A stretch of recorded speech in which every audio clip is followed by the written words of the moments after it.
विकसित राजस्थान पैदल मार्च, मुख्यमंत्री भजनलाल शर्मा करेंगे शिरकत।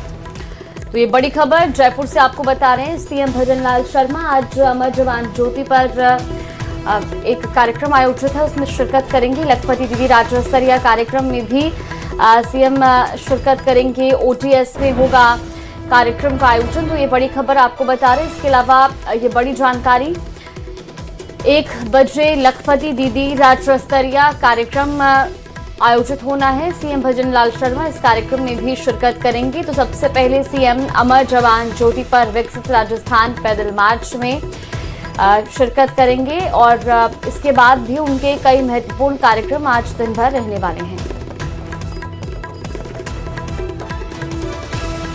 तो बड़ी खबर आपको बता रहे हैं, सीएम भजनलाल शर्मा के आज कई बड़े कार्यक्रम रहेंगे। और अब आपको जयपुर से बड़ी खबर बता दें। अरावली पर्वतमाला के संरक्षण को लेकर कांग्रेस का आज मौन सत्याग्रह मार्च। प्रताप सिंह खाचरियावास के नेतृत्व में ये मार्च निकाला जाएगा। सुबह 11 बजे सिविल लाइन स्थित खाचरियावास हाउस से शुरू होगा ये मार्च। अरावली बचाओ जीवन बचाओ नारे के साथ इस मार्च की शुरुआत की जाएगी। तो बड़ी खबर आपको दे रहे हैं जयपुर से। देखिए, सुप्रीम कोर्ट की ओर से जो अरावली की परिभाषा बदलने के बाद देश भर में माहौल गरमाया हुआ है। बताया जा रहा है कि अरावली पर कांग्रेस का आज मौन सत्याग्रह मार्च रहने वाला है, जहां पर प्रताप सिंह खाचरियावास के नेतृत्व में ये मार्च निकाला जाएगा। उनके आवास सिविल लाइन स्थित खाचरियावास हाउस से ये मार्च शुरू होगा। तो आज कांग्रेस इस पूरे विषय को लेकर मौन सत्याग्रह मार्च निकालेगी और सिविल लाइन स्थित खाचरियावास हाउस से ये मार्च शुरू होगा। ये बड़ी जानकारी आपको बता रहे हैं। तो अरावली पर सुप्रीम कोर्ट की ओर से जो फैसला लिया गया है, जो निर्णय लिया गया है, उसके बाद से ही इसको लेकर के लगातार लोग सोशल मीडिया पर भी एक तरफ जहां कई अभियान चला रहे हैं और अब इसी कड़ी में आज कांग्रेस भी एक मौन सत्याग्रह मार्च निकालेगी। अरावली पर कांग्रेस का आज मौन सत्याग्रह मार्च रहेगा, जिसे सिविल लाइन स्थित खाचरियावास हाउस से शुरू किया जाएगा। ये बड़ी खबर आपको बता रहे हैं, इस वक्त की ये बड़ी जानकारी।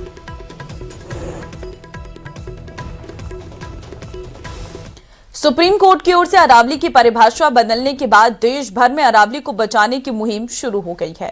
खासकर राजस्थान में अरावली को बचाने के लिए लोगों ने आंदोलन शुरू कर दिया है। तो वहीं पर्यावरणविद भी इसको लेकर चिंता जाहिर कर रहे हैं कि अगर 100 मीटर से निचले पर्वतों को अरावली के दायरे में नहीं लेंगे तो इसके काटने से पर्यावरण को बहुत बड़ी हानि झेलनी पड़ेगी, जिसका सीधा असर लोगों पर आएगा। ऐसे में वायु जल पर असर होगा, साथ ही वन्य जीव और प्रकृति पर भी भारी हानि होगी।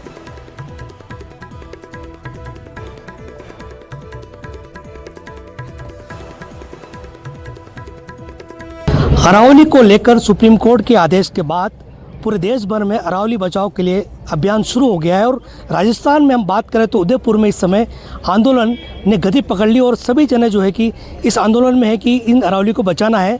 हमारे साथ इस समय मौजूद है पर्यावरणविद अनिल मेहता। उनसे बात करेंगे कि जब ये आदेश आया है तो अब 99 मीटर और 100 मीटर की बात की जा रही है, तो किस तरह देखा जाता है? 100 मीटर से ऊपर वो अरावली है, उससे नीचे कि अरावली को नहीं माना जाएगा और वहाँ पर कोई काम किया जा सकता है। तो जब ये काम होगा तो कितना नुकसान होगा पर्यावरण को, उस दृष्टि से? देखिए, सबसे महत्वपूर्ण बात यह है कि अरावली को आप इस तरह से टुकड़े टुकड़े में नहीं देख सकते। अरावली एक समग्र श्रृंखला है जो गुजरात से शुरू होकर दिल्ली तक जाती है और इसमें कुछ कम ऊंचाई की पहाड़ियाँ हैं, कुछ ज़्यादा ऊंचाई की पहाड़ियाँ हैं, कहीं टीले हैं, पर सब मिलकर अरावली बनाते हैं। अगर ये हटता है, अगर लोग इस पर काम शुरू कर देंगे, खनन भी होंगे कई चीज़ें, तो जब आप देखा जाए राजस्थान जो प्राकृतिक आपदाओं से अभी तक बचा हुआ है वो कितना दुष्परिणाम आ सकता है? नहीं, अरावली जो है वो मैंने आपसे कहा, अरावली जो है मौसम की विभीषिका से हमें बचाता है, अरावली हमें भूकंप से बचाता है, अरावली हमें कई तरह से अकाल से भी बचाता है, हमें गर्मी से भी बचाता है। इसलिए अरावली का हटना है बहुत सारी प्राकृतिक विभीषिकाएँ लाएंगे जिनको हम कहते हैं एक्सट्रीम क्लाइमेट इवेंट्स, वो यहाँ पे आएंगे और जनजीवन अस्त व्यस्त हो जाएगा। तो ये सभी लोगों की इस बात की चिंता, इसलिए अभियान बहुत तेज़ी से, प्राकृतिक आपदाएँ बढ़ेगी, जीवन पर असर आएगा और सबसे बड़ी बात ये पूरे इस क्षेत्र का भूगोल बदल जाएगा। उसका असर, जैसा मैंने आपसे पहले कहा, पूरे उत्तर पश्चिम भारत पर आएगा। जी देखिए, बिल्कुल ये थे पर्यावरणविद अनिल मेहता, जिन्होंने बताया कि जो सुप्रीम कोर्ट का आदेश है कि इन अरावली क्षेत्र पे काम किया जा सकता, 100 मीटर से नीचे की अरावली नहीं मानी जाएगी और 100 मीटर से ऊपर को अरावली माना जा रहा है। तो ऐसे में बताया जा रहा है कि ये जब काम होगा तो भूगोल की परिस्थिति बदलेगी, वन्य जीवों को खतरा बढ़ेगा, वायु, जल और सभी प्रदूषित होंगे, साथ में भूखल और अकाल जैसी स्थिति भी पैदा हो सकती है। कमलेश दखनी, न्यूज़ 18 उदयपुर। के टिब्बी में एथेनॉल फैक्ट्री विवाद मामले में प्रबंधन ने बड़ा फैसला लिया है और बड़ा फैसला लेते हुए किसी दूसरे राज्य में फैक्ट्री लगाने का फैसला लिया गया है। प्रबंधन का कहना है कि उन्हें दूसरे राज्य से निवेश को लेकर सकारात्मक माहौल और सुरक्षा और प्रशासनिक सहयोग का भरोसा दिया जा रहा है। ऐसे में अब कंपनी ने लाठीखेड़ा में फैक्ट्री लगाने का कोई इरादा नहीं है।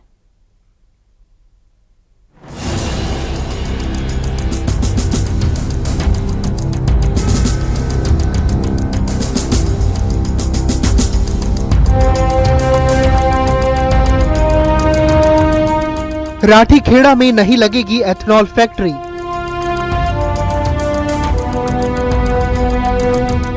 विवाद के बीच प्रबंधन का बड़ा फैसला। दूसरे राज्यों से निवेश के प्रस्ताव का हवाला।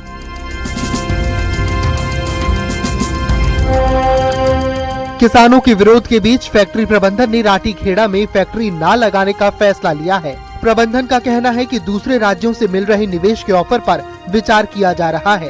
फैक्ट्री प्रबंधन के मुताबिक इस संबंध में उन्होंने जिला कलेक्टर को पत्र लिखा है, लेकिन कोई भी प्रशासनिक अधिकारी इस बारे में बोलने को तैयार नहीं है। वहीं दूसरी तरफ फैक्ट्री प्रबंधन के फैसले को किसान नेताओं ने अपनी जीत बताया। फैक्ट्री लगाई थी, कहीं कोई दिक्कत नहीं है, पर जो समस्या सबसे बड़ी थी वो ये थी कि वो आबादी क्षेत्र के पास में थी। आबादी क्षेत्र के पास नहीं होनी चाहिए फैक्ट्री आबादी क्षेत्र से बाहर होनी चाहिए। फैक्ट्री यहाँ नहीं लगेगी, कंपनी ने निर्णय लिया, तो चलो इस बात का हम भी स्वागत करते हैं। पर फैक्ट्री आबादी एरिया को और इसको देख के राजस्थान का बहुत लंबा चौड़ा एरिया पड़ा था, फैक्ट्री और कहीं राजस्थान में भी लग सकती है। अभी कहीं राजस्थान से बाहर जाएंगे तो कंपनी की इच्छा है। हमने फैक्ट्री का विरोध नहीं किया, हमने विरोध इस चीज का किया था कि यहाँ पे जो जमीन है वो 1 सवा लाख रुपए प्रति बीघा आमदन साल की यहाँ होती है, तो यहाँ राजस्थान का बहुत सा एरिया पड़ा है। प्रबंधन के फैसले को अपनी जीत बताने वाले किसानों का कहना है कि वो फैक्ट्री के खिलाफ नहीं थे, बल्कि वो चाहते हैं कि फैक्ट्री आबादी क्षेत्र से दूर लगाई जाए। किसानों का कहना है कि 7 जनवरी को संगरिया में होने वाली महापंचायत पर फैसला टिब्बी संघर्ष समिति लेगी, लेकिन उनका साफ कहना है कि उनका आंदोलन तब तक जारी रहेगा जब तक फैक्ट्री का MOU रद्द नहीं होता और दर्ज मुकदमे वापस नहीं लिए जाते। किसी जगह पे अगर फैक्ट्री लगती है तो बहुत बड़ा नुकसान किसान को ही नहीं, आम जन सभी वर्ग को होने वाला है। अभी उनका स्टेटमेंट आया, अच्छी बात है, वो यहाँ से हटा रहे हैं, लेकिन जब तक MOU रद्द नहीं होगा और किसानों पे जो एथेनॉल फैक्ट्री के दौरान धरने चले, प्रदर्शन हुए, उसमें जो केस लगे हुए हैं वो वापस नहीं होंगे, तब तक हमारा आंदोलन जारी रहेगा। राठीखेड़ा में करीब 500 करोड़ की लागत लगाने वाली एशिया की सबसे बड़ी अनाज आधारित 40 मेगावाट क्षमता वाली एथेनॉल फैक्ट्री का विरोध किसान लंबे वक्त से कर रहे थे, जो बेहद शांतिपूर्ण तरीके से चल रहा था। लेकिन हाल ही में किसानों का विरोध आक्रामक हो गया था। 10 दिसंबर को किसानों ने ट्रैक्टरों के साथ फैक्ट्री परिसर पर धावा बोला था। इसके बाद निर्माण कार्य पूरी तरह ठप हो गया, जिसके बाद किसानों पर मामले भी दर्ज हुए थे। फैक्ट्री के विरोध में 17 दिसंबर को महापंचायत भी हुई, जिसमें किसानों और प्रशासन के बीच कई मुद्दों पर सहमति बनी थी। किसानों ने प्रशासन को 20 दिन का अल्टीमेटम देते हुए मांगे पूरी न होने पर 7 जनवरी को संगरिया में महापंचायत की चेतावनी दी थी। टिब्बी के अंदर 10 तारीख को महापंचायत होती है। महापंचायत के बाद में वहां पे बवाल होता है और बवाल होने के बाद में प्रशासन मुकदमा नंबर 510 दायर करता है। 510 नंबर मुकदमा के बाद में एक मुकदमा और होता है 511 नंबर, वो जो मेरे पे झूठा मुकदमा दर्ज करता है प्रशासन। उस दिन ना तो मैं टिब्बी महापंचायत के अंदर गया और ना ही मैं राठीखेड़ा गया, मैं पंजाब गया हुआ था। पंजाब के बाद में फिर मैं शाम को अपने खेतों के अंदर आता हूं।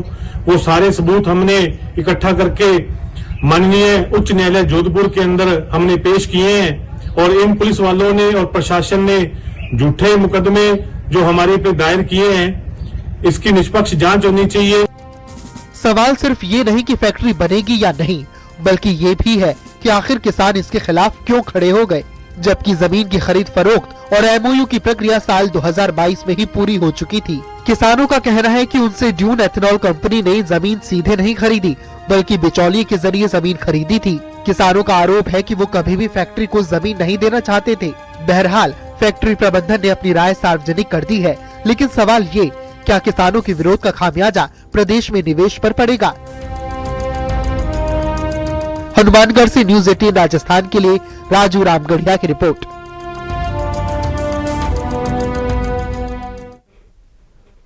आगे बढ़ते नरेश मीणा ने बारां में SP ऑफिस के बाहर धरना खत्म कर दिया है और अब वो आज सुबह 11 बजे कलेक्ट्रेट पर धरना देंगे। नरेश मीणा का आरोप है कि आखिरी गांव में उनकी गाड़ी का कांच फोड़ा गया और साथ ही उन पर हमला करने की कोशिश की गई, जिसके बाद गुस्साए नरेश मीणा अपने समर्थकों के साथ सरपंच तोलाराम के घर पर पथराव किया और घर के बाहर खड़ी तोलाराम की गाड़ी को आग के हवाले कर दिया।